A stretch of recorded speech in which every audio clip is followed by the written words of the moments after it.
Nous allons durant les 25 prochaines minutes parler de pépites et de réussites concernant la foodtech avec effectivement beaucoup d'invités, 4 en l'occurrence.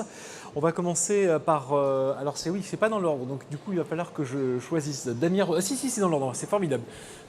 J'ai quand même quelques notes et c'est noté dans l'ordre, donc c'est parfait. Damien Rodière, directeur France, Belgique et Suisse pour la fourchette. Je crois qu'on n'a plus besoin de présenter la fourchette, tout le monde connaît le site de la fourchette. Bonjour et merci d'avoir accepté notre invitation. À côté de vous, il y a Jérôme Ziatov. Bonjour Jérôme. Je vais vous inviter chacun à prendre un micro pour qu'on puisse parfaitement vous entendre. Vous êtes le responsable entrepreneuriat et innovation à Isara Lyon. Julien Bell, bonjour. Bonjour. Vous êtes Startup Manager au Crédit Agricole. Et enfin, Mathieu Vincent, cofondateur du Digital Food Lab. On va commencer par vous, Jérôme. Pardon, oui, vous voyez, C'est dur, hein. ça va être dur, mais vous êtes trop nombreux pour moi. Jérôme Ziatov. Donc vous êtes depuis 2008 le dirigeant de FoodChecker, qui est un incubateur dédié à la start-up, aux startups de la foodtech. Je pense qu'on peut peut-être commencer par remettre un peu les choses à plat. Qu'est-ce qu'on entend quand on parle de foodtech ? Alors on peut entendre beaucoup de choses quand on parle de foodtech. Certains diront que c'est uniquement la partie delivery dont on entend beaucoup parler avec tout ce qui est Foodora, Deliveroo, etc. Certains diront que c'est uniquement les startups du numérique qui se dédient à la filière food. Moi, je préfère plutôt une définition beaucoup plus large, beaucoup plus intégrée, en disant que les startups de la foodtech, c'est l'ensemble des initiatives entrepreneuriales innovantes de la fourche à la fourchette. Donc ça s'intègre sur l'ensemble de la chaîne de valeur, depuis la production jusqu'à la consommation, en passant par la transformation et la distribution. Donc ça englobe également tout ce qui est agritech, toute la partie très amont. Ça a du sens de parler sur l'ensemble de la chaîne de valeur, parce que quand on parle de food, c'est difficile de décorréler food et production agricole en amont. Donc c'est pour ça que c'est important d'intégrer l'ensemble de cette chaîne de valeur. Quel est le rôle de FoodChecker, donc la partie dont vous vous occupez à Isara ? Alors FoodChecker, c'est un incubateur dédié foodtech qu'on a créé effectivement en 2008. En 2008, le terme même de foodtech n'existait pas. Donc on a été assez précurseur. On s'est dit qu'on allait créer un incubateur dédié à l'accompagnement des startups sur les filières agri et agro, qui étaient les filières de prédilection de l'ISARA, qui est une école d'ingénieurs qui forme des ingénieurs post-bac dans ces filières-là. Et donc on aide les porteurs de projets parce qu'on les reçoit au stade où ils ont une idée enrichie grosso modo, et on les aide à passer de cette idée enrichie jusqu'au lancement commercial à grande échelle de leur structure. Donc en cherchant là-dedans à peser toutes les hypothèses qui peuvent être sous-jacentes à leur projet, à la fois d'un point de vue technique, d'un point de vue marketing, d'un point de vue stratégique, d'un point de vue business, d'un point de vue financier. Et on cherche à éprouver l'ensemble de ces hypothèses via un certain nombre de tests, via un certain nombre d'allers-retours. Et tout ça pour reconfigurer le projet à la faveur d'un certain nombre de pivots pour faire en sorte d'optimiser leurs chances lors du lancement de cette activité. Donc c'est un accompagnement qui dure entre 6 et 18 mois. Ça va dépendre de l'intensité de l'accompagnement qu'on fournit, des besoins du porteur de projet évidemment et du sujet sur lequel on agit. Et avec un gros savoir-faire sur les startups, sur la transformation, donc sur cette partie de la chaîne de valeur. Damien Rodière, est-ce que lorsque la fourchette s'est créée, vous avez pu bénéficier d'une structure comme celle-là pour accompagner le développement? Parce qu'aujourd'hui, c'est un véritable succès.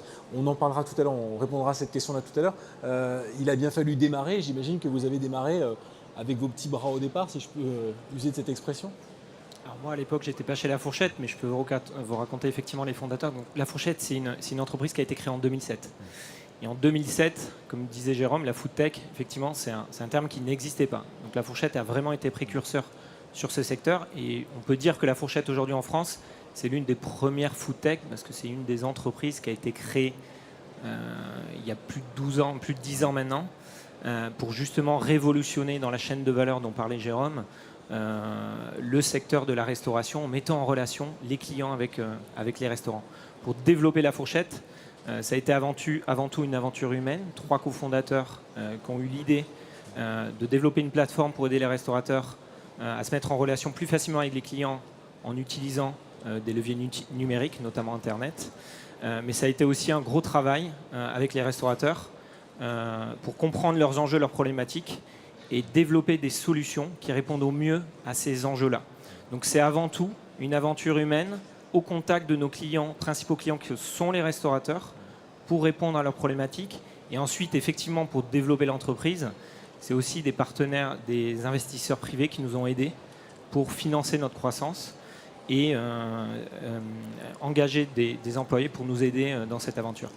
Ouais, on s'aperçoit qu'aujourd'hui, c'est vrai que les jeunes entrepreneurs ont beaucoup plus de chances que vous, puisqu'il y a de nombreuses structures qui se sont créées, et même les banques s'y mettent, puisque vous êtes le parfait exemple de ça. Vous travaillez donc pour le Crédit Agricole, vous êtes Startup Manager, vous vous occupez de la région Rhône-Alpes, Oui. et vous avez donc un village, vous allez nous l'expliquer, et ça n'est pas le seul, il y a 29 villages partout en France. Exactement. Le Crédit Agricole est parti d'un constat, c'est que pour être performant et travailler sa transformation et son innovation, il fallait être bon en sourcing. Et l'idée est venue de se dire peut-être que la problématique Crédit Agricole, c'est peut-être la problématique de plusieurs grands groupes. Et on a créé un concept qui s'appelle le village by CA. Et on agrège autour de nous de grandes enseignes, des grands acteurs de chacun des secteurs d'activité, dont la food tech. Quand on s'appelle Crédit Agricole, on a forcément des secteurs qui nous parlent un petit peu plus et qui sont plus faciles et légitimes à accompagner. Et donc on accompagne des structures dans leur développement, des startups. On pense que pour enrichir ces startups, il faut qu'elles enrichissent d'abord notre territoire. Et en étant sur notre territoire, il faut qu'elles créent de l'emploi, il faut qu'elles créent de la valeur. Et c'est tout notre métier. On essaie de prendre la suite de ce que fait Jérôme, par exemple, au Food Shaker. Et on rêverait d'accompagner des structures comme la Fourchette quand, au démarrage, elles avaient encore des besoins d'interlocuteurs comme nous. Une chose que l'on peut préciser, signaler, c'est qu'on n'est pas forcément obligé d'être client au Crédit Agricole pour se faire accompagner. On peut venir... Mais ouais, quand on parle de territoire, on parle de tout le monde. Je ne parle pas forcément à mes clients. Bien entendu, j'espère que dans le fond, elles vont devenir clientes. Mais ce n'est pas le but principal. L'idée, elle est vraiment d'être sur son territoire, de l'enrichir, de maintenir l'innovation sur son territoire parce que... on a ici des interlocuteurs qui en recherchent et qui en ont besoin. Et la valeur du Crédit Agricole et du village by CA, quand on crée, c'est pas d'aller chercher du client. On le fera si on est bon. L'idée principale, c'est de se dire que l'innovation, elle doit d'abord servir son territoire. Et pour ça, il faut qu'on l'aide. Je vais vous passer la parole, Mathieu Vincent. On continue ce tour de table. Cofondateur du Digital Food Lab, c'est quoi le Digital Food Lab? Vous nous l'expliquez? En quelques mots, l'idée est assez simple. À la base, on a nous-mêmes créé une start-up il y a maintenant 8 ans. On l'a vendue il y a 2 ans. Et en fait, on s'est rendu compte que beaucoup de monde se mettait à parler de food tech et de start-up, mais assez souvent sans être, parfois même de très loin, en contact avec des start-up.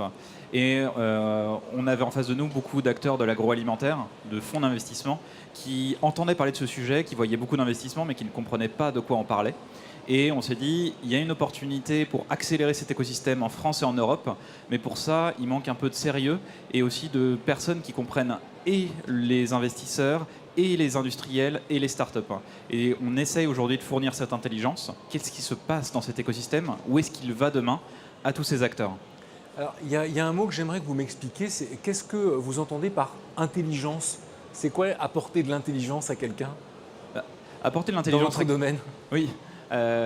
C'est essayer, alors si on est un industriel, c'est tout simplement décrypter les tendances. Parce qu'on entend une start-up a fait une levée de fonds, on entend une start-up aux États-Unis se faire acheter 600 millions de dollars, mais on a fait que quelques ventes. Qu'est-ce qu'il y a derrière? Pourquoi est-ce que quelqu'un met autant d'argent? Et du côté d'un investisseur, c'est parfois essayer de lui expliquer, ok, regarde cette thématique, elle est complexe, parce qu'il y a un sujet, en France, on aime bien investir sur des projets soit qui sont immédiatement rentables, comme du e-commerce, soit des sujets en SaaS, en B2B, et on a du mal avec les sujets de food très traditionnels, qui vont se vendre dans un supermarché, ou qui vont faire du business avec des restaurateurs, et qui vont faire des marges extrêmement faibles, et parfois même négatives pendant très longtemps. Et on a besoin de leur apporter l'intelligence qui leur explique, ok, mais ces business, ils sont intéressants, ne serait-ce parce qu'il y a des industriels qui veulent les racheter très cher, mais aussi parce qu'à long terme, ils vont vraiment disrupter l'économie de l'agroalimentaire. Mais j'ai vraiment l'impression qu'aujourd'hui, alors certainement grâce à votre travail, ce regard change, de nouveaux investisseurs arrivent parce que j'ai entendu des chiffres en discutant avec les uns et les autres pour préparer cette table ronde, des chiffres qui sont colossaux quand vous parlez de 1 million d'euros, 2 millions, parfois plus. C'est quand même des sommes qui ne restent pas à 100 000 euros, même si 100 000 euros c'est beaucoup d'argent déjà, ça reste des sommes d'argent, donc de plus en plus d'acteurs s'intéressent à la food tech aujourd'hui. de plus en plus d'acteurs s'intéressent à la food tech, il y a quand même plusieurs raisons. La première, il y a des investissements de plus en plus conséquents. Tout simplement, Jérôme en a parlé, le mot food tech n'existait pas particulièrement, même en 2008, en 2010, il y a même 4 ou 5 ans. Et il y avait en fait tout simplement quasiment pas de start-up. Donc les start-up se sont créées, elles ont commencé par lever 100, 200, 300 000 euros. Et maintenant, on arrive avec des Wind à 70 millions, des Feed qui lèvent plusieurs dizaines de millions, des startups qui lèvent beaucoup d'argent. Mais il a fallu créer cet écosystème. Et puis, tout ça, ça vient globalement avec beaucoup de retard des États-Unis, où justement, on commence à voir ces startups qui ont de l'avance, qui font des sorties, qui sont rachetées plusieurs centaines de millions. Les multiples commencent à être connus. Et du coup, ça commence à exciter aussi les investisseurs de faire ces multiples sur des startups ici en Europe. Donc, c'est la combinaison des deux facteurs qui crée cette croissance dans les investissements. C'est ce qui fait qu'on est passé, je crois, de 10 à 15 millions d'investissements en France sur la thématique il y a 6 ou 7 ans, à maintenant 220 millions l'année dernière. Donc une vraie croissance. Mais si on regarde un peu au-delà de l'échelle française, on reste encore un tout petit marché. Vous qui êtes à la fois Jérôme Zetoff ou vous, Julien Bel, vous qui êtes vraiment au cœur du marché, c'est plus simple d'aller chercher de l'argent pour aider les jeunes startups? Vous pouvez répondre tous les deux, enfin, commencer Julien Bel. Rien n'est simple. On a vu l'illustration. C'est un secteur qui est porteur de valeur. Et il faut y adhérer. Il faut être prêt à prendre du risque quand on est un investisseur. Et je pense que la partie food tech est un risque qu'on arrive assez facilement à appréhender. La partie alimentaire, on l'a tous dans notre assiette. Le food tech, c'est la fourche à la fourchette. Ça parle forcément à tout le monde. Les technologies sont poussées des fois, un peu moins quelquefois. Mais avant tout, chaque investisseur vient chercher ici un projet dans lequel il comprend les tenants, les aboutissants, et en imaginant tout ce qu'il peut en faire avec.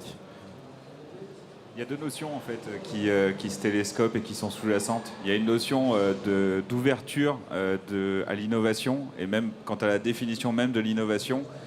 Il y a 10 ans, l'innovation elle était quasi exclusivement de l'ordre de la technologie. Il fallait innover technologiquement pour que l'innovation soit reconnue comme étant une innovation.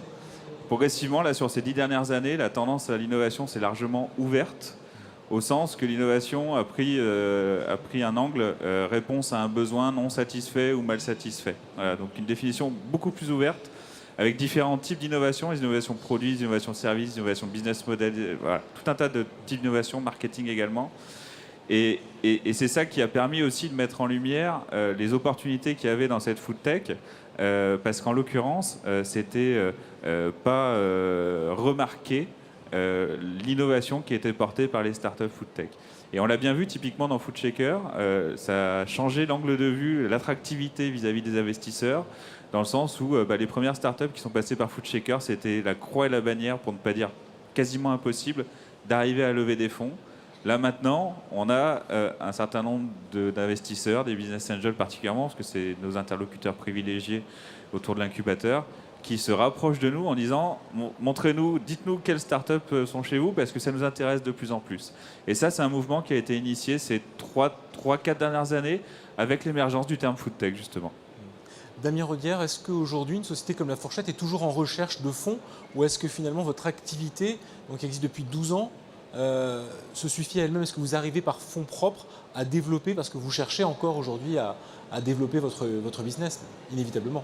Alors effectivement, on a encore une grosse ambition chez La Fourchette. On adresse aujourd'hui un marché qui est colossal. Et aujourd'hui, La Fourchette, on adresse 1,5% du marché. Donc ça reste encore petit, malgré aujourd'hui la taille de La Fourchette, puisqu'aujourd'hui, La Fourchette, c'est quand même 800 employés qui sont répartis sur 11 pays dans le monde. Et effectivement, d'embaucher autant de personnes, ça demande des financements, notamment pour développer et innover, développer des technologies qu'on met au service des restaurateurs et développer des applications pour aider les internautes, notamment à rechercher le bon restaurant au bon moment. Et aujourd'hui, ces financements, effectivement, ils sont essentiels pour nous donner les moyens de notre ambition.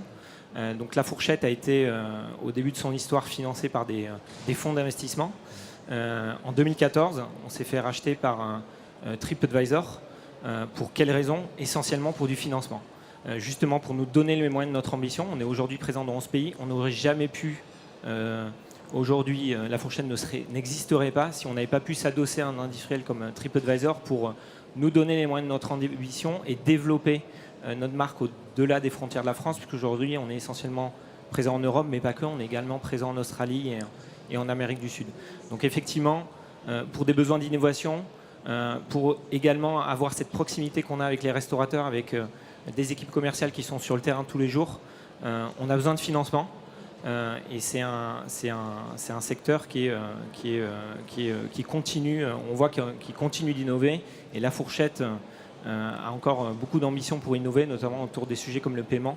Donc ça veut dire recruter beaucoup de développeurs, et c'est un coût forcément.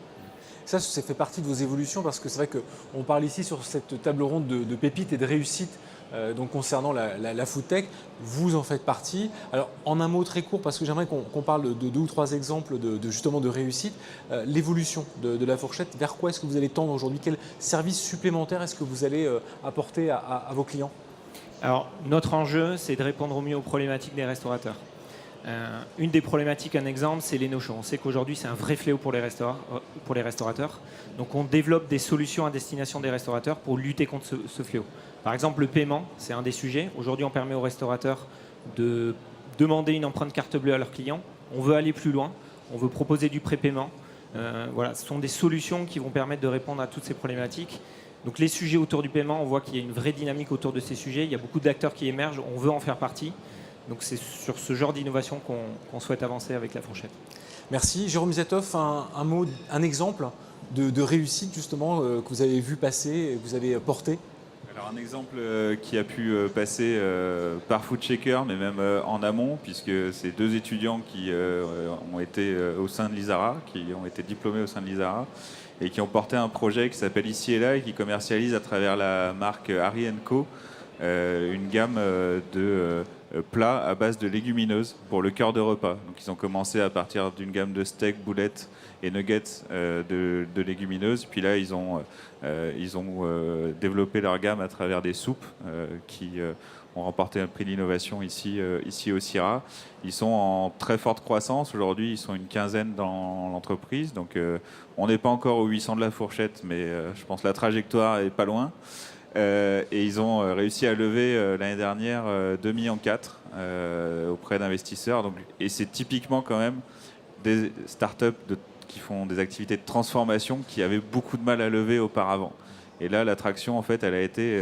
je ne dis pas que ça a été simple de lever 2,4 millions, c'est jamais simple, mais ça a été plus aisé, on va dire. On comprend qu'il y a aussi finalement une véritable tendance en matière d'enjeux alimentaires, parce que lorsque vous parlez de tous ces légumineux, ça reste le centre. Voilà, Régis Marcon, l'un des chefs étoilés, meilleur ouvrier de France, vient de sortir un ouvrage qui parle des légumineuses. Voilà, de manière nutritionnelle, on en parle de plus en plus, donc on comprend que ça attire et on leur souhaite évidemment encore plus de succès. Julien Bel, on termine par vous, assez brièvement, on arrive vraiment à la fin. Un exemple que vous avez vu passer? Eh ben, si on peut faire super bref, plutôt que vous donner des noms et des exemples, je vous invite à aller au Hall 6. Il y a 30 startups qui sont présentes et qui représentent la food tech et qui représentent tous les maillons de la food tech, les technos, la partie alimentaire, ce qu'on peut ajouter à tous ces métiers de bouche. Venez nous voir, elles sont là, elles ont plein de choses à vous montrer et peut-être même à vous apprendre. Merci beaucoup Julien Bel. Je rappelle que vous êtes donc Startup Manager au Crédit Agricole. Merci Mathieu Vincent, cofondateur du Digital Food Lab. Merci Jérôme Ziatoff, responsable entrepreneuriat et innovation à ISARA Lyon. Et Damien Rodière, directeur France, Belgique et Suisse pour La Fourchette. Merci messieurs d'être venus et merci à vous de votre attention. On va poursuivre avec un fromager dans quelques instants.